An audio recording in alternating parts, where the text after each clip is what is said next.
നമസ്കാരം, ഞാൻ ഡോക്ടർ ഭാഗ്യ, QNB health കെയറിലെ Ayurveda ഡോക്ടറാണ്.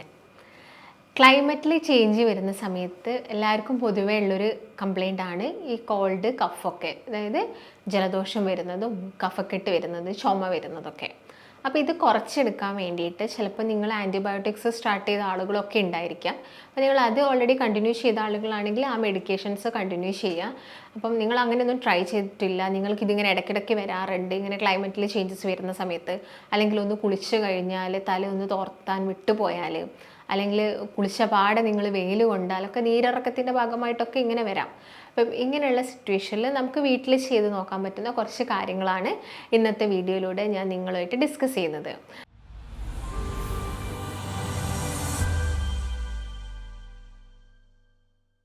അപ്പോൾ ഞാൻ നേരത്തെ പറഞ്ഞ പോലെ കഫക്കെട്ടൊക്കെ ഒരുപാട് കാലമായിട്ടുള്ള ആളുകളാണ്, നിങ്ങൾക്ക് ചെസ്റ്റിന് ഭയങ്കര ബുദ്ധിമുട്ടുണ്ട്, ഇടയ്ക്കിടയ്ക്ക് പനി വരുന്നുണ്ടെങ്കിൽ നിങ്ങൾ എന്താണെങ്കിലും ഒരു ഡോക്ടറിനെ ചെന്ന് കാണിക്കുക തന്നെ വേണം.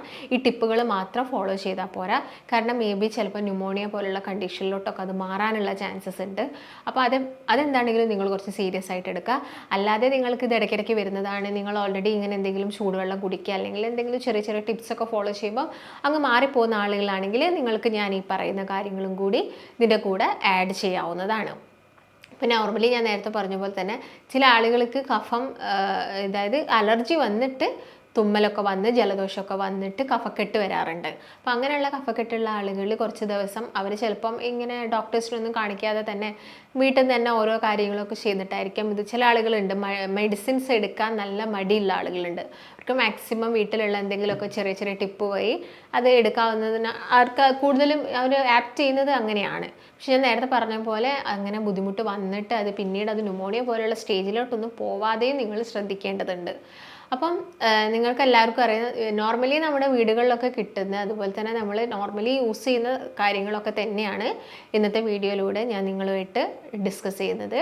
അപ്പം എന്ത് കാരണം കൊണ്ടാണ് കഫക്കെട്ട് വന്നത് എന്നുള്ളൊരു ബോധം നിങ്ങൾക്ക് ഉണ്ടാവണം. ഇപ്പോൾ ചില ആളുകൾ പനിക്ക് വേണ്ടിയിട്ട് മെഡിസിൻസ് കഴിച്ചു കഴിഞ്ഞിട്ട് പിന്നീട് ഒരു പനി മാറിക്കഴിഞ്ഞാൽ അത് കഫക്കെട്ടായിട്ട്, ഇപ്പോൾ കുട്ടികളിലാണെങ്കിലും വലിയ ആളുകളിലാണെങ്കിലും ഒക്കെ നമ്മളത് കണ്ടുവരാറുണ്ട്. അപ്പോൾ അവരത് ചുമയ്ക്കുന്ന സമയത്ത് തന്നെ നമ്മൾ ചോദിക്കാറുണ്ട്, അത് ഡ്രൈ ആണോ അല്ലെങ്കിൽ അതിൻ്റെ കൂടെ സ്പൂട്ടം, അതായത് നന്നായിട്ട് കഫം പുറത്തോട്ട്, നിങ്ങൾ തുമ്മുന്ന സമയത്ത് നന്നായിട്ട് കഫം, ചുമയ്ക്കുന്ന സമയത്ത് കഫം പുറത്തോട്ട് വരുന്നുണ്ടോ എന്നൊക്കെ നമ്മൾ പേഷ്യൻസിനോട് വളരെ കോമൺ ആയിട്ട് ചോദിക്കുന്ന കാര്യങ്ങളാണ്.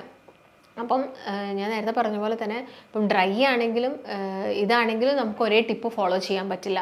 അതായത് കഫം നന്നായിട്ട് പുറത്തോട്ട് വരുന്നുണ്ട്, പക്ഷേ ചിലത് ഡ്രൈ ആയിരിക്കും, നമുക്ക് നല്ല ചുമയായിരിക്കും ഉണ്ടാവുന്നത്. അപ്പം രണ്ടിലും ഇത് ഫോളോ ചെയ്യാൻ പറ്റില്ല. നല്ല കഫത്തോട് കൂടിയിട്ടുള്ള ചുമയൊക്കെ, തുമ്മലും ചുമയൊക്കെയാണ് വരുന്നതെങ്കിൽ നിങ്ങൾക്ക് ഈ കാര്യങ്ങൾ ഫോളോ ചെയ്യാം. ഇല്ലെങ്കിൽ നോർമലി നിങ്ങളതൊരു ചൂടുവെള്ളമൊക്കെ കുടിച്ച് വളരെ ശ്രദ്ധിച്ച് AC ഒക്കെ മാക്സിമം ഒഴിവാക്കി ഫാനിൻ്റെ നേരെ അടിയിൽ പോയിട്ട് കിടക്കുന്നതൊക്കെ കുറയ്ക്കുകയാണെങ്കിൽ ഡ്രൈ കോഫൊക്കെ നമുക്ക് ഒരുവിധം മാറ്റിയെടുക്കാൻ വേണ്ടി സാധിക്കും. എന്നിട്ടും ശരിയാവുന്നില്ലെങ്കിൽ മാത്രമാണ് നമ്മൾ മെഡിസിൻസ് എന്ന് പറഞ്ഞൊരു ഓപ്ഷനിലോട്ട് പോകുന്നത്. അപ്പം ആദ്യം തന്നെ നമുക്ക് ചെയ്ത് നോക്കാൻ പറ്റുന്നതെന്ന് വെച്ചാൽ, നിങ്ങൾക്ക് എല്ലാവർക്കും അറിയാം മല്ലി നിങ്ങൾക്കറിയാം, പച്ചമല്ലി നമ്മുടെ വീടുകളിലൊക്കെ നമ്മളത് വാങ്ങിയിട്ട് ഉണക്കിയിട്ട് പിന്നെ പൊടിപ്പിക്കുകയാണ് ചെയ്യുന്നത്, മല്ലിപ്പൊടിയാക്കുന്നത്. അപ്പം ഇത് വാങ്ങുന്ന ഒരു സ്റ്റേജ് ഉണ്ടല്ലോ, അതായത് മല്ലിയായിട്ട് നമുക്കതിൻ്റെ വിത്തായിട്ട് ചെറിയ ചെറിയ മണികളായിട്ട് നമുക്ക് കിട്ടുന്നുണ്ട്. അപ്പം ഇതാണ് നമുക്ക് മെയിനായിട്ടും ഇതിനൊന്നും വേണ്ടത്. ഫസ്റ്റ് റെമഡിയിൽ പറയുന്നത്, നിങ്ങൾ ഈ മല്ലി എന്ത് ചെയ്യാം, 1 ടീസ്പൂൺ മല്ലി നമുക്ക് വേണം. ഈ പച്ചമല്ലി നമുക്ക് 1 ടീസ്പൂൺ അത്യാവശ്യമാണ്. പിന്നെ നമ്മൾ അരി വേവിച്ച് കഴിഞ്ഞാൽ നമുക്ക് കഞ്ഞി വെള്ളം കിട്ടുമല്ലോ, നമ്മൾ അരി ഊറ്റുന്ന സമയത്ത് നമുക്ക് വരുന്ന വെള്ളം ഉണ്ടല്ലോ, കഞ്ഞി വെള്ളം. അപ്പോൾ ആ കഞ്ഞി വെള്ളം നിങ്ങൾ മാറ്റി വെക്കണം. അപ്പോൾ നിങ്ങൾ ഈ ഒരു പച്ചമല്ലി നിങ്ങൾ എന്ത് ചെയ്യുക, 1 ടീസ്പൂൺ നന്നായിട്ട് അരച്ചിട്ട് പേസ്റ്റ് ആക്കുക. പിന്നെ കഞ്ഞി വെള്ളം നിങ്ങൾക്ക് എത്ര വേണം, 2 ടീസ്പൂൺ ആവശ്യമായിട്ട് വേണം. അപ്പോൾ ഈ കഞ്ഞിവെള്ളത്തിൻ്റെ അകത്തേക്ക് നിങ്ങൾക്ക് ഈ അരച്ച മല്ലി മിക്സ് ചെയ്തിട്ട് നിങ്ങൾക്ക് ഡെയിലി 1 അല്ലെങ്കിൽ 2 തവണ എടുക്കാം. അമിതമായിട്ട് കഴിക്കേണ്ട ആവശ്യകതയൊന്നുമില്ല. അപ്പോൾ മല്ലി എന്ന് പറയുന്നതാണെങ്കിൽ നമുക്കറിയാം, കൊറിയാണ്ടർ എന്ന് പറയുന്നത് ഒരു ആൻറ്റി ഇൻഫ്ലമേറ്ററി ഫങ്ഷൻസും ആൻറ്റി ഓക്സിഡൻ്റ് ആയിട്ടൊക്കെ വർക്ക് ചെയ്യുന്നുണ്ട്. അപ്പം അതുകൊണ്ട് തന്നെ നിങ്ങളുടെ ഇപ്പം ശ്വാസകോശത്തിൽ വരുന്ന നീർക്കെട്ട് കുറയ്ക്കാനാണെങ്കിലും ഇങ്ങനെ കെട്ടിക്കിടക്കുന്ന കഫം കുറയ്ക്കാനാണെങ്കിലും ഒക്കെ ഇത് ഹെൽപ്പ് ചെയ്യുന്നതാണ്. അതുപോലെ തന്നെ നമുക്കത് ഈ നല്ല രീതിയിൽ ഈ കഫം, ഈ ചുമയുള്ള സമയത്ത് നമുക്ക് ഭയങ്കര കൺജഷൻ ആയിരിക്കും, ലങ്സിൽ ഭയങ്കര ബുദ്ധിമുട്ടായിരിക്കും, നമുക്കൊരു വിങ്ങുന്ന പോലത്തെ ഒരു ഫീലിങ്സ് വരാറുണ്ട്. അപ്പം അങ്ങനെയുള്ള സമയത്തൊക്കെ നിങ്ങൾക്ക് ഈ ഒരു കാര്യം ട്രൈ ചെയ്ത് നോക്കാവുന്ന. അപ്പോൾ നിങ്ങൾ ഓൾറെഡി മെഡിക്കേഷൻസ് എടുക്കുന്ന ആളുകളാണെങ്കിൽ നിങ്ങൾ ഇങ്ങനെയുള്ള ഒന്നും ട്രൈ ചെയ്യേണ്ട. മെഡിക്കേഷൻസ് കറക്റ്റായിട്ട് പറഞ്ഞ ആ ഒരു ഡ്യൂറേഷനിൽ നിങ്ങൾ കഴിച്ചു കഴിഞ്ഞാൽ നിങ്ങൾക്ക് ഈ ഒരു പ്രശ്നം സോൾവ് ആയി പോയിക്കോളും. അപ്പോൾ നിങ്ങൾ എന്ത് ചെയ്യുക, ഈ കഞ്ഞിവെള്ളത്തിൻ്റെ അകത്ത് ഈ മല്ലി ജസ്റ്റ് ഒന്ന് മിക്സ് ചെയ്തിട്ട് വേണമെങ്കിൽ നിങ്ങൾക്ക് ഇതിൻ്റെ അകത്തോട്ട് ഇത് ആഡ് ചെയ്യാം. ഈ കൽക്കണ്ട ഉണ്ടല്ലോ, പനക്കൽക്കണ്ടം കിട്ടുന്ന ആളുകളാണെങ്കിൽ അത്, അല്ലെങ്കിൽ നോർമലി കടകളിൽ കിട്ടുന്ന കൽക്കണ്ടാണെങ്കിൽ അതും നന്നായിട്ട് ചതച്ചിട്ട് അതിലോട്ട് ആഡ് ചെയ്തിട്ട് കഴിക്കുക. 2 നേരം, ഒരു ദിവസം 2 നേരം മാത്രം എടുത്താൽ മതി.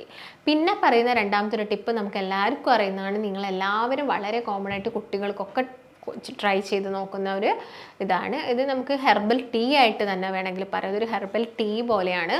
അതിന് വേണ്ടത് 2 തരം ഇലകളാണ്. അതിൽ ഒന്ന് പറയുന്നത് ബീറ്റൽ ലീവ്സ് ആണ്. ബീറ്റൽ ലീവ്സ് എന്ന് പറയുന്നത് വെറ്റിലയാണ്, വെറ്റില. അപ്പം നോർമലി നമ്മളെല്ലാവരും ഈ മുറുക്കാൻ വേണ്ടിയിട്ട് കുറച്ച് പ്രായം കൂടിയ ആളുകൾ യൂസ് ചെയ്യുന്നതാണ്. പക്ഷേ അത് കണ്ടിന്യൂസ് ആയിട്ട് യൂസ് ചെയ്യുന്നത് അത്ര നല്ലതല്ല. ബീറ്റൽ ലീവ്സ് ആണെങ്കിലും അതിൻ്റെ ഇൻഗ്രീഡിയൻസ് നമ്മുടെ ബോഡിയിൽ എത്തുന്നത്. പക്ഷേ നിങ്ങൾക്ക് നല്ല കഫക്കെട്ട് ഉണ്ടെങ്കിൽ നിങ്ങൾക്കൊരു 7 days നിങ്ങൾക്ക് ജസ്റ്റ് ഒന്ന് ഇത് ട്രൈ ചെയ്ത് നോക്കാം. പിന്നെ നിങ്ങൾക്കത് നിന്നിട്ട് നിങ്ങൾക്ക് മാറുന്നില്ലെങ്കിൽ പിന്നെ നിങ്ങളത് ഫോളോ ചെയ്യേണ്ട ആവശ്യകതയില്ല.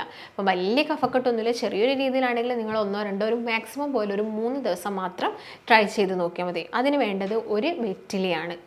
പിന്നെ വേണ്ടത് ഒരു 2 3 പനിക്കൂർക്കയുടെ ഇല. നോർമലി കുഞ്ഞു മക്കൾക്ക് കഫക്കെട്ട് വരുന്ന സമയത്ത് നമ്മൾ പനിക്കൂർക്ക ജസ്റ്റ് ഒന്ന് വയറ്റിയെടുത്തിട്ട് അതിൻ്റെ നീരെടുത്തിട്ട് അതിൽ കുറച്ച് പനങ്കൽക്കണ്ടോ അല്ലെങ്കിൽ സാധാ കൽക്കണ്ടോ ഒക്കെ മിക്സ് ചെയ്തിട്ട് കുട്ടികൾക്ക് കൊടുക്കാറുണ്ട്.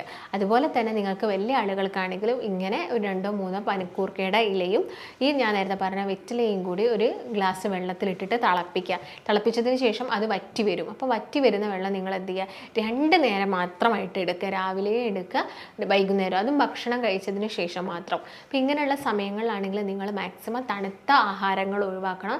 അതുപോലെ തന്നെ ഓവർ തണുത്ത ക്ലൈമറ്റിൽ ഇരിക്കുക, ഫാനിനടിയിൽ ഇരിക്കുന്ന ശീലമൊക്കെ ഉണ്ടെങ്കിൽ അതൊക്കെ ഒഴിവാക്കണം. കുളിക്കുന്നുണ്ടെങ്കിൽ നന്നായിട്ട് തല തോർത്തി, തലയിലുള്ള എണ്ണയാണെങ്കിലും അതുപോലെ തന്നെ വെള്ളത്തിൻ്റെ കണ്ടൻറ്റൊക്കെ ആണെങ്കിലും നന്നായിട്ട് നിങ്ങളത് തോർത്തി എടുക്കേണ്ടതുണ്ട്. ഇനി പറയാൻ പോകുന്നത് 3ാമത്തെ ഒരു ടിപ്പ്. ഇനിയും ഞാൻ പറയുന്ന ഈ ഒരു ടിപ്പ് നമ്മൾ വളരെ കോമൺ ആയിട്ട് എല്ലാവരും തന്നെ വീടുകളിൽ യൂസ് ചെയ്യുന്ന ഒരു കാര്യങ്ങളൊക്കെ തന്നെയാണ്. അപ്പം ഇത് നിങ്ങൾക്ക് നല്ല ശക്തമായിട്ടുള്ള കഫക്കെട്ടും ചുമയും നിങ്ങളത് ബുദ്ധിമുട്ടിക്കുന്നുണ്ടെങ്കിൽ നിങ്ങൾക്ക് ട്രൈ ചെയ്ത് നോക്കാം. അപ്പോൾ ഇതിന് അത്യാവശ്യമായിട്ട് വേണ്ടത് ഒന്ന് കുരുമുളകാണ്, മറ്റൊന്നെന്ന് പറയുന്നത് ഗ്രാമ്പു ആണ്, പിന്നെ ഒന്ന് വേണ്ടത് ഈ പട്ട ഉണ്ടാവുമല്ലോ, പട്ട വേണം, അത് വേണം. പിന്നെ അതിൻ്റെ കൂടെ തന്നെ നമുക്ക് അത്യാവശ്യമായിട്ടുള്ളത് മഞ്ഞളാണ്. അപ്പോൾ പച്ചമഞ്ഞൾ കിട്ടുന്ന ആളുകളാണെങ്കിൽ പച്ചമഞ്ഞൾ യൂസ് ചെയ്യുക, ഇല്ലെങ്കിൽ പൊടിയൊക്കെ ആണെങ്കിൽ നമ്മൾ വീടുകളിൽ തന്നെ ഉണ്ടാക്കുന്ന പൊടിയാണ് കുറച്ചും കൂടി നല്ലത്.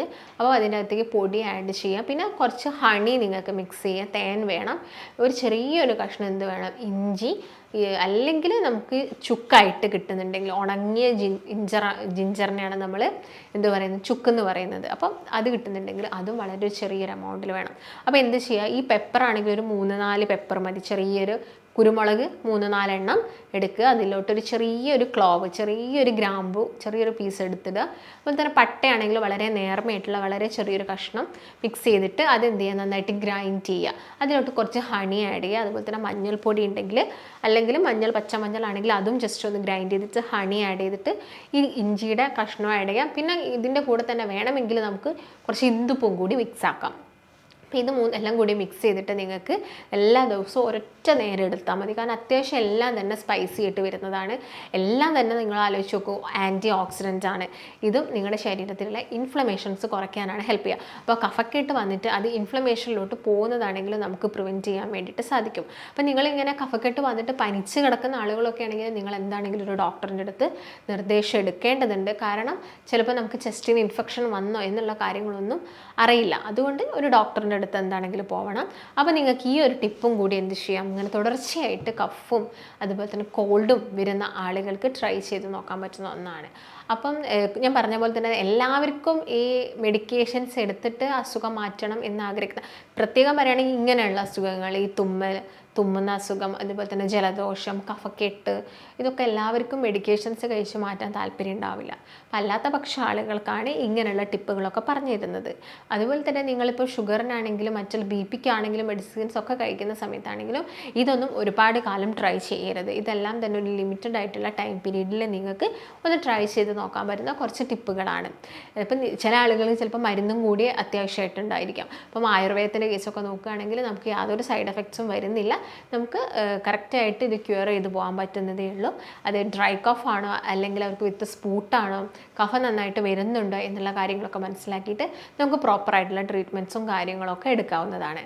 അപ്പോൾ നിങ്ങൾക്ക് ബുദ്ധിമുട്ടുള്ള ആളുകൾ, അങ്ങനെ കുറച്ച് വർഷങ്ങളായിട്ട് ഇടയ്ക്കിടയ്ക്ക് വരുന്ന അല്ലെങ്കിൽ എല്ലാ സീസണിലും തണുപ്പ് കാലം ആകുമ്പോഴേക്കും മഴക്കാലം ആകുമ്പോഴേക്കൊക്കെ വരുന്ന ആളുകളൊക്കെ ആണെങ്കിൽ നമ്മൾ പ്രോപ്പറായിട്ടുള്ള കുറച്ച് ട്രീറ്റ്മെൻറ്റ്സ് ഒക്കെ എടുത്തു കഴിഞ്ഞാൽ നമുക്കിത് കംപ്ലീറ്റ് ആയിട്ട് മാറ്റിയെടുക്കാവുന്നതേ ഉള്ളൂ. അപ്പോൾ നിങ്ങൾക്ക് കൺസൾട്ടേഷന് താല്പര്യം ഉണ്ടെങ്കിൽ താഴെ കാണുന്ന നമ്പറിൽ കോൺടാക്റ്റ് ചെയ്യുക. നമുക്ക് മറ്റൊരു നല്ല ഹെൽത്ത് ടോപ്പിക്കുമായിട്ട് വീണ്ടും കാണാം. നന്ദി.